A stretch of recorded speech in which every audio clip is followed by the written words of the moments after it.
Project Cheat Bow Part 2. That's what's coming up next. Breaking Edge Outdoors.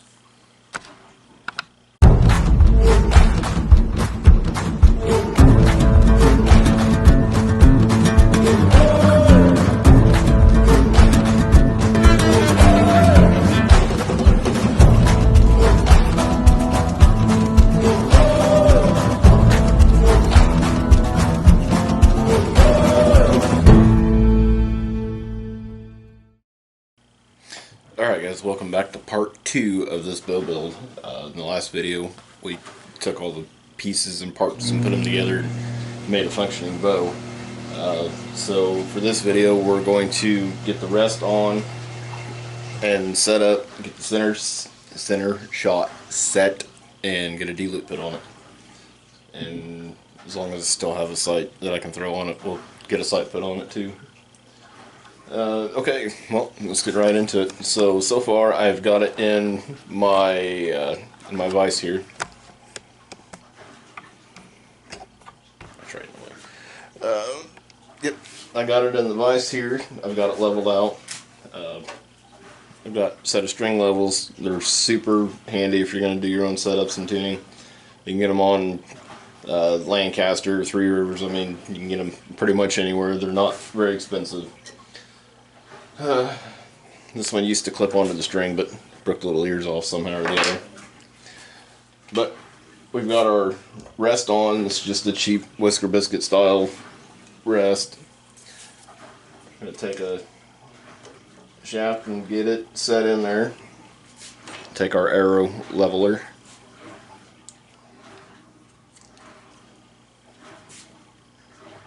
And we're just going to adjust that to where we're level.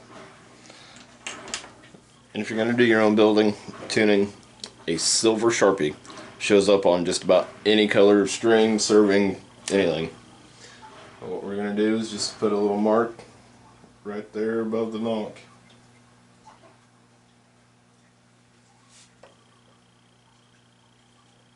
See, just like that. Kind of slid on me a little bit. But that's why we mark it, because now we know where it's at. Now we can get this completely out of the way.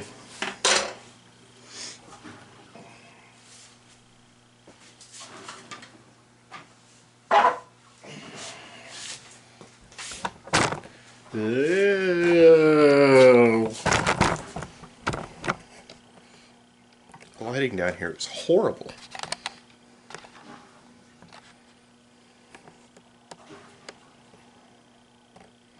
Okay, D-loop material.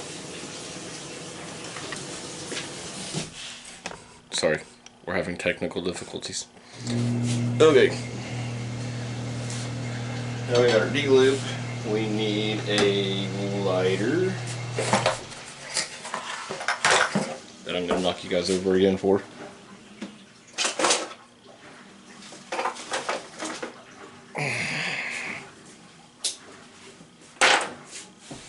Okay, and we got our D-loop material. We've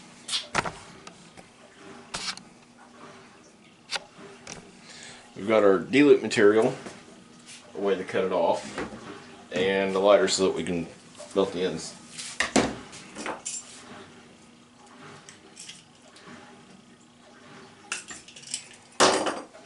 More importantly, we have coffee.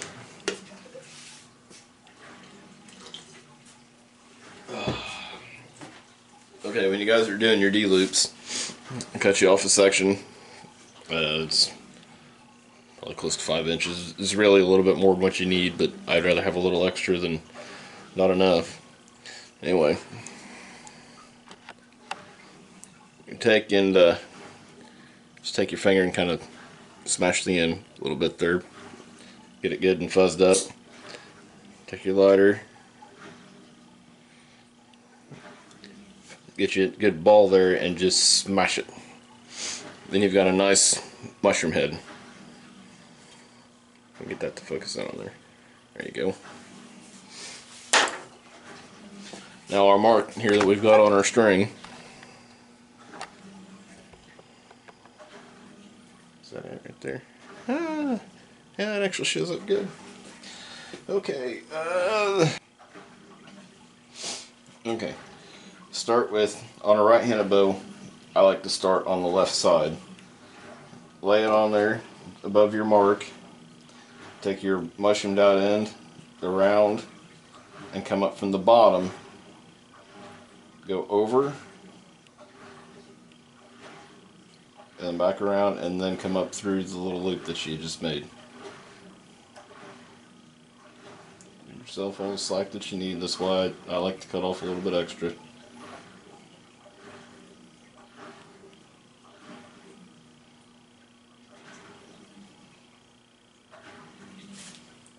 You see our silver Sharpie mark there.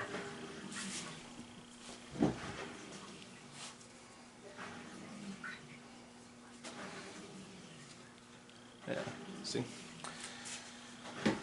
And then from there we kind of snug that up a little bit. But we're going to want to be right on that mark. Just kind of snug that up by hand. So that way, kind of pinch everything together, keep it all tight. So that way, get a little light. So that way our knot here, so that way our knot, that way our knot is above our D-loop. No, that is just, yeah. And then we're going to do the same thing, but backwards. To start this knot, we started on the left side. Now to start the other knot, we're going to start on the right side. So you go around the back, through the loop, around, back around the string,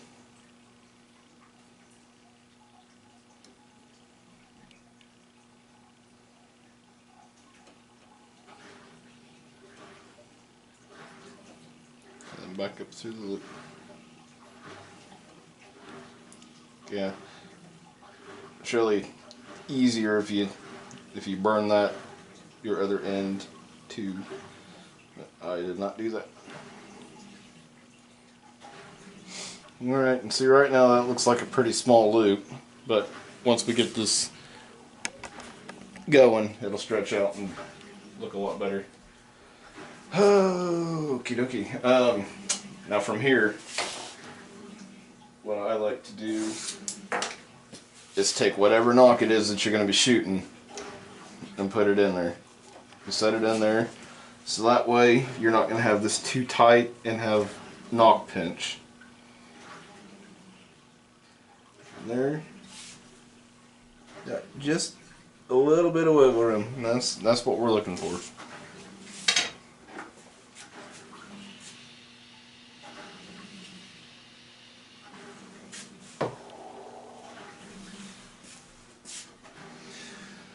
So now, since we got so much extra, we need to cut it off.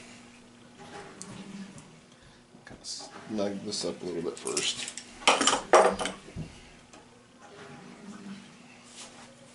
Take our D-loop pliers. These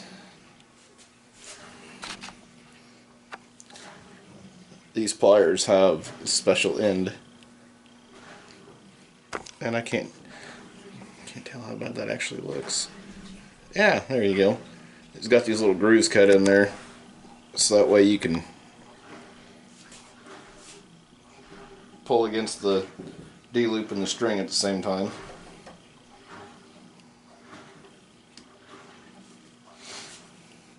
Just kind of pull that apart, snug up that bottom knot.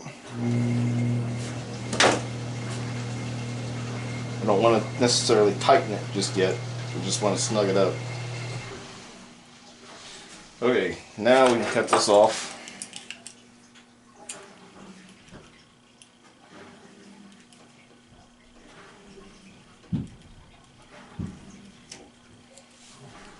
Always be careful with the sharp ends around your strings.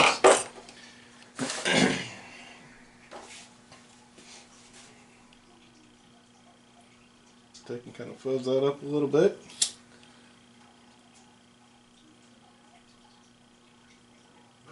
Whoop.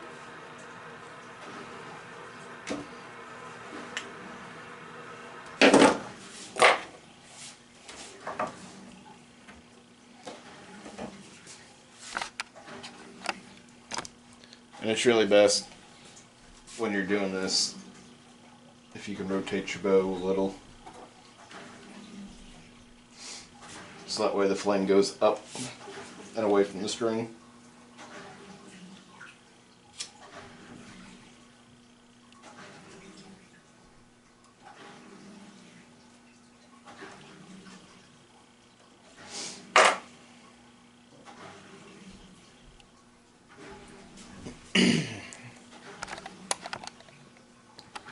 Anyway, rotate that the right way. God, I hate this vise.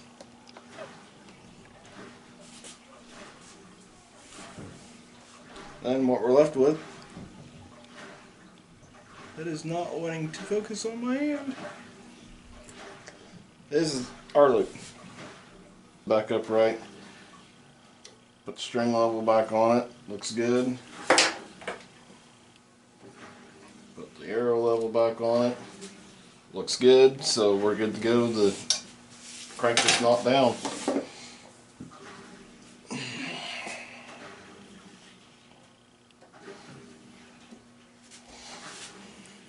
Then we just work our pliers back into the loop and pull.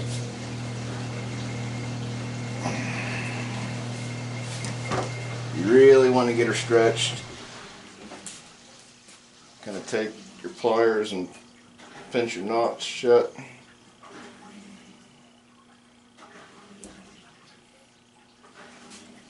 And then pinch her again. But the way that knot works,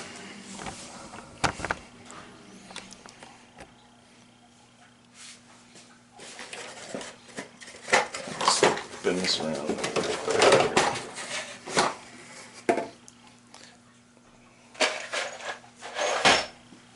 Like I said, my bench is forever a mess. The way these knots work is every time that you draw that bow back, it pulls them tighter. And that's why you got to have that nice mushroom there and down here, so that way that it doesn't pull through. And there you go. There's that.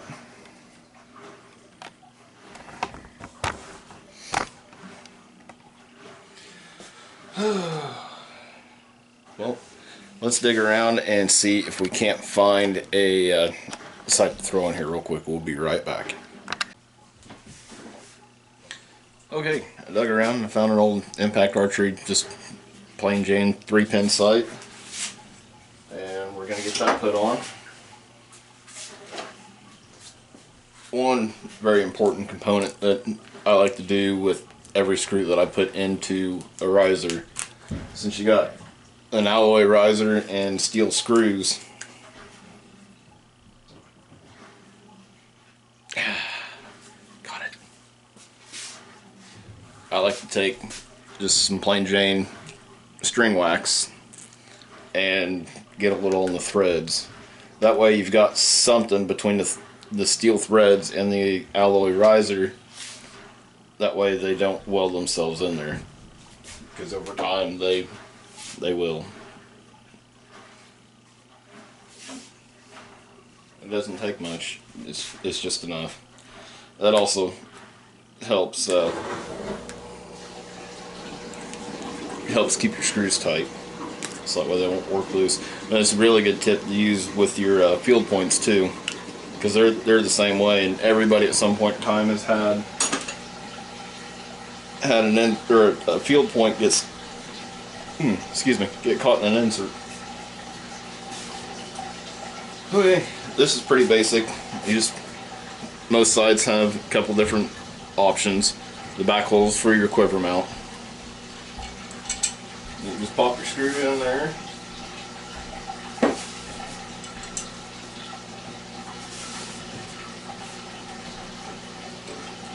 start your screws by hand. That way you don't cross thread them.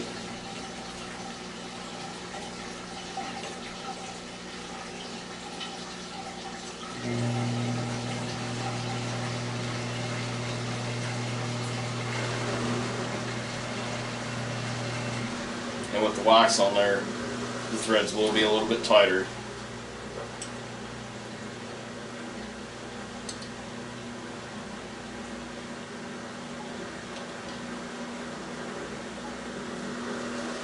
Shouldn't be super tight.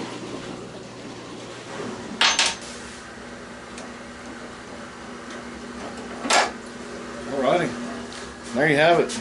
Now we've got a sight and a rest, D-loop. Next thing to do is put a peep sight in. We'll be right back for that. Well, as it turns out, I don't actually have a spare peep sight laying around, so I'll have to get one tracked down, and we'll get that put in and tied in and all that happy stuff. But up next, we'll have some arrows to build. We'll go through that and go through getting it paper tuned and getting it shooting. But until then, we're gonna leave off for here. Leave off here for now. How's that? That sounds better. Sounds like I need more coffee. But that's gonna be all for today. Thanks for sticking around and watching. I hope you made it this far anyway. But do us all a big favor, hit that like button, drop us a comment below, hit the subscribe button. It's around here somewhere, I'm sure.